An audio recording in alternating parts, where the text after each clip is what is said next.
ప్రాంతం ఒక విజ్ఞాన కేంద్రంగా ముందుకు తీసుకెళ్లడానికి నా అడుగు నా ఆలోచన అంటాడు.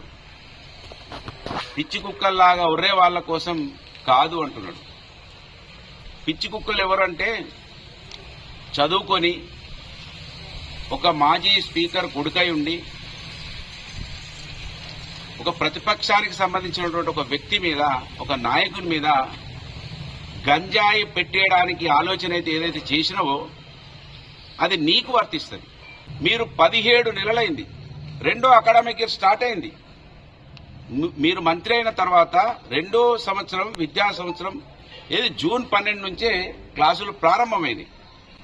కనీసం ఈ స్కూళ్లు మీరు పిల్లలకు అందుబాటులోకి తీసుకురాలేదు.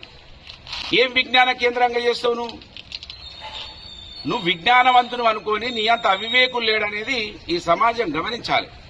జేబీఎస్ స్కూల్కు నువ్వు జవాబు చెప్పాలి. వాళ్ళ నువ్వు మాట్లాడితే నేను స్కూళ్లను కాలేజీలను తెచ్చినా, నువ్వేదైతే జేఎన్టీ తెచ్చినా అని చెప్తున్నావు, జేఎన్టీ కాలేజీలలో 100కు 100% మంత్రిని బిడ్డలు చదువుకోరు.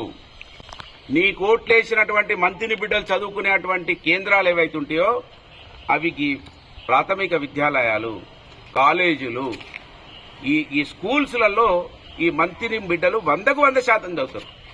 నీ జేఎన్టీ కాలేజీలో మంత్రిని బిడ్డలు ఉంటారు. అక్కడ రాష్ట్రం అంతా కౌన్సిలింగ్ అయితే ఎక్కడెక్కడో పిల్లలు వచ్చి చదువుకుంటారు. నేనే జ్ఞానవంతుని అనుకుంటావు నువ్వు. పిచ్చి కుక్కల్లాగా పిచ్చి కుక్కలని మాట్లాడుతున్నావు నువ్వు.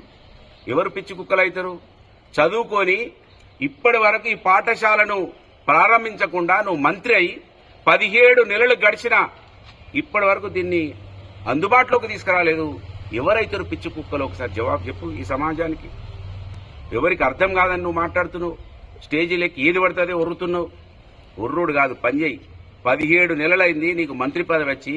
ఇవాళ్లే మొదటిసారి నువ్వు మంత్రివి కాదు, మూడోసారి మంత్రి పదవి నీకు చేతిలోకి ఇస్తే ప్రజలు ఏం చేస్తున్నావు నువ్వు? మంత్రి నడుబెడ్డులో ఉన్నది జేబీఎస్ స్కూల్. ఇంకా గ్రామీణ ప్రాంతాల్లో పరిస్థితి ఏ విధంగా ఉన్నదో ఈ సమాజం అర్థం చేసుకోవాలి. 2 సంవత్సరాలు రెండో అకాడమిక్ ఇయర్లో కూడా నువ్వు దీన్ని అందుబాటులోకి తీసుకురాలేదంటే నువ్వు ఇంకేం విజ్ఞాన కేంద్రంగా తయారు చేస్తావు? ఇంకే గొప్పలు చెప్తున్నావు. ఇదేనాడు విజ్ఞాన కేంద్రంగా తయారు చేస్తారట. బుద్ధి ఉందా? జ్ఞానం ఉందా? మంత్రి పట్టణంలో ఉన్న జేబీఎస్ స్కూల్ ఇప్పటి వరకు ఒక బాత్రూమ్ కట్టి కలర్లు వేసి ఈ కంపౌండ్ వాల్ బట్టి వీళ్ళని ఇక్కడికి సౌకర్యాలు కల్పించలేదు. కనుక మంత్రి ఎమ్మెల్యే ఇప్పటికైనా గమనించు. ఏదైతే నువ్వు ఎవరితోటో ఒర్రిపిచ్చి ఎవరితోటో మాట్లాడిపిచ్చి నేనే ఇదే విధంగా పైసలు నోట్ల సంచులు పట్టుకొని వచ్చి గెలుస్తా అనుకుంటున్నావు కదా, ఎప్పటికి పనిచేయే డబ్బులు. ఈసారి నువ్వు 5,000 ఇస్తావని ప్రజలు అనుకుంటా ఉన్నారు.